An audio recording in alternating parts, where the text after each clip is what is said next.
What is up, Earth's mightiest subscribers? It's Ernie Blerd without fear. Welcome back to the channel. Okay, so in today's video, we're gonna be talking about Thor number 9 by Donny Cates and Nick Klein. And in this video, we are gonna answer a question as to what the hell has Donald Blake, the once alter ego of Thor, been up to since the last time we officially saw him years ago, and more importantly, what this could possibly mean for the King of Asgard. We are gonna talk about all this and more right now, but first, wash your damn hands and let's hit that intro. Word to wise, grass only greener when it's fertilized. Gave them truth in these songs, they prefer to lies. Destiny beautiful, adrift in her purple eyes. You can't see me, you Stevie, wondering how I reach more evolutions than Evie and make it look easy. Before we get started, if you want to see more awesome comic book videos like this one, it only takes 2 clicks to become one of Earth's mightiest subscribers. Click.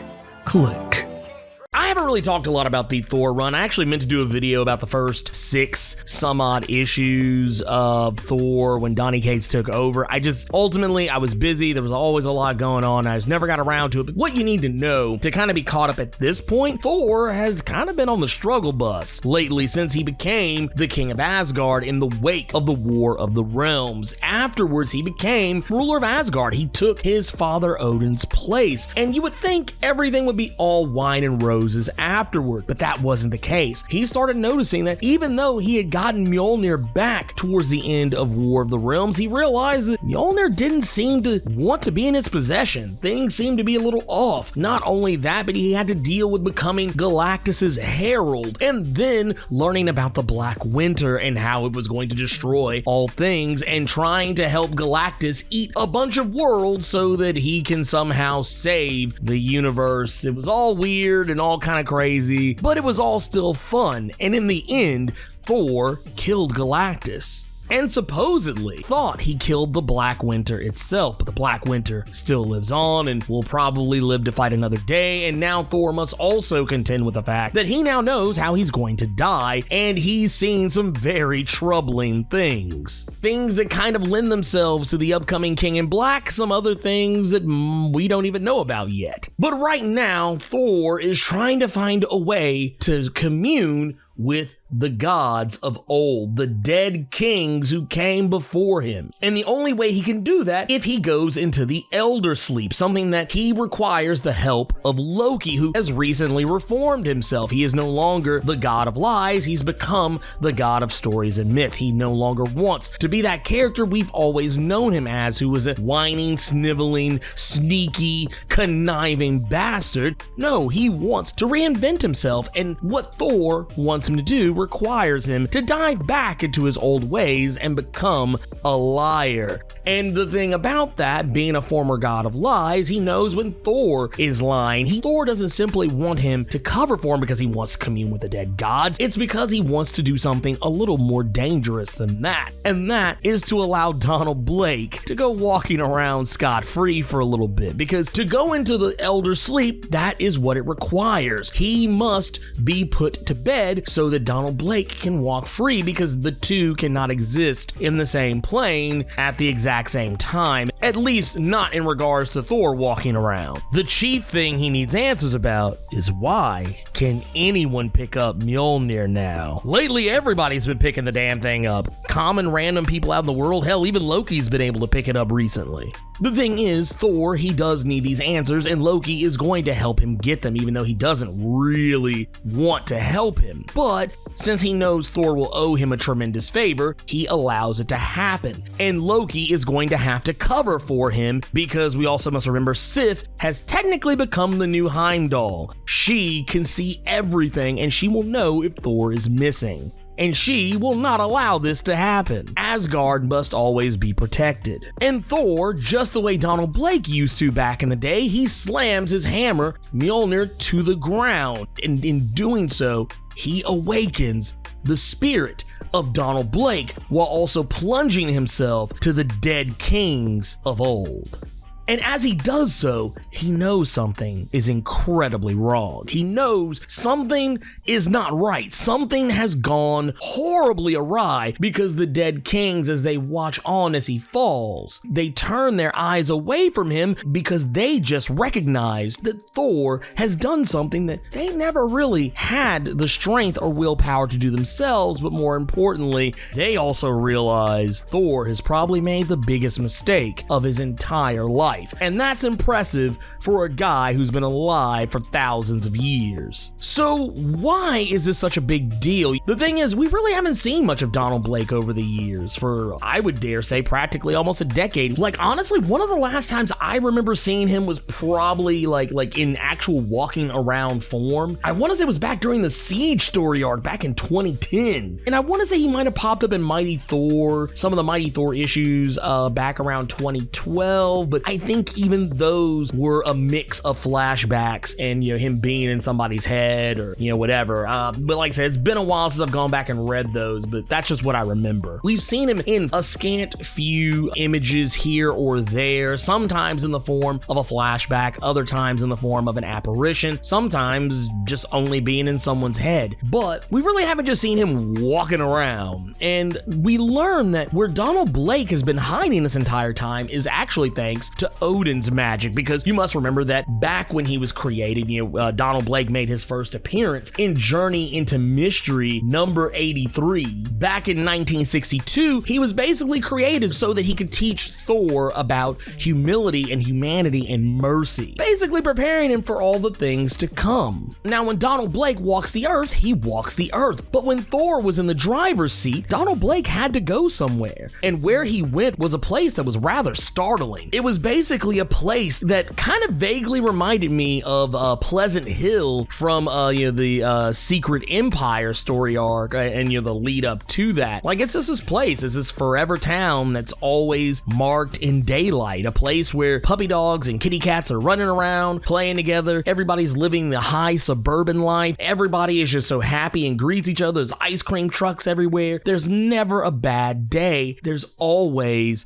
something good going on. And this was a world that Donald Blake was allowed to walk for forever until it was time for him to come back. And we see that this realm, the magics that Odin had weaved together to create this heavenscape for Donald Blake to exist in while Thor walks the earth, it sprawls on forever, never a nightfall, and the sun is always in the sky. And I mean, think about it.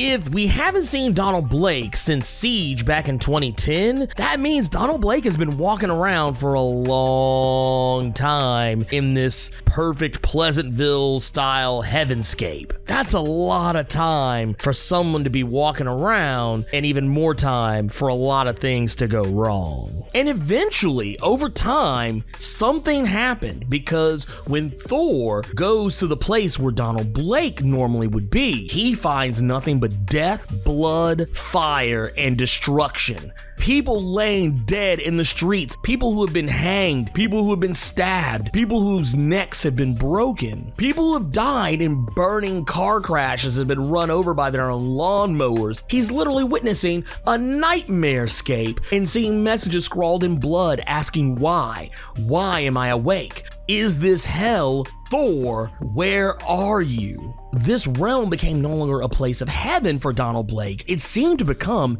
his own personal hell. And imagine spending a decade, the better part of a decade, walking around. And granted, I know it hasn't really been 10 years in Marvel time, but it has been publication-wise. And imagine just even for a year, walking around in a heavenscape where the sun never sets. There's never a night. It would drive you crazy. And it's one of those juxtapositions that we just talked about at the beginning of the book, the whole idea of the bird and the serpent, the battle, the eternal battle between Odin and the serpent. And it come to find out, the serpent found its way into this heavenscape and somehow it was killed. And now that Thor is trapped in this once heavenscape, now turned into some eternal damnation hell, Donald Blake is free. Not only is he free, he is armed with his trademark cane and a bloody scalpel. And when he encounters Loki, he tries to introduce himself, but this version of Donald Blake is haggard. He looks like he's been through hell. He looks like he's seen the absolute worst of all things things to come. And what's even more impressive is that even against Loki, someone who is an accomplished sorcerer and skilled with a knife, Donald Blake is able to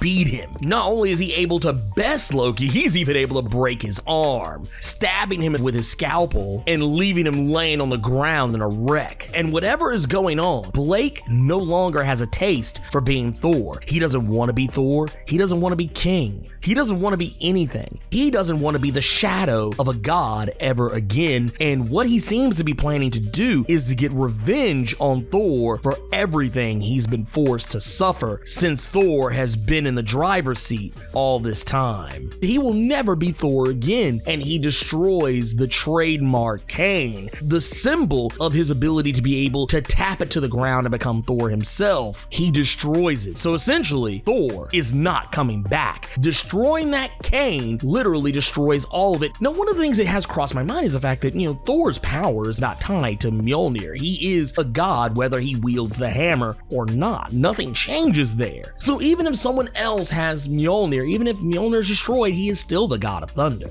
It does make me wonder if the same can be said for Donald Blake. Is he still this creation of Odin even without the cane? If the cane is gone, there must still be a way to summon Thor back. There must be, but I don't know. Will we find out? I have no idea. More importantly, I wonder what exactly is controlling Donald Blake, because he seems like a man possessed, and I'm here for it. But knowing Donny Cates' writing style, something tells me he's going to turn Donald Blake into a much bigger character than what he has been in the past.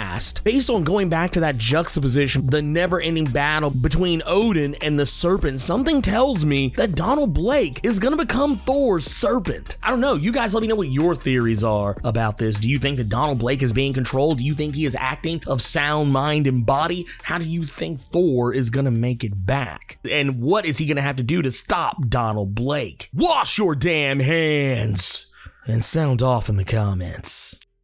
So hey, you made it to the end of the video. Awesome for you. If you enjoyed this video, and if you made it this far, I don't see how you didn't, do me a favor. Hulk smash that like button. And if you want to see more awesome videos like this one, make sure you click subscribe so you can become one of Earth's mightiest subscribers, and tap that bell so you know when I post up. Also, feel free to go check out my Patreon, where if you chuck in $1, you can get early access to most of my videos up to a week early. And if you have time, make sure you swing by nerd901.com, where you can find more of my content as well as other amazing stuff. Anyways, until next time, I love you 3000 plus ultra.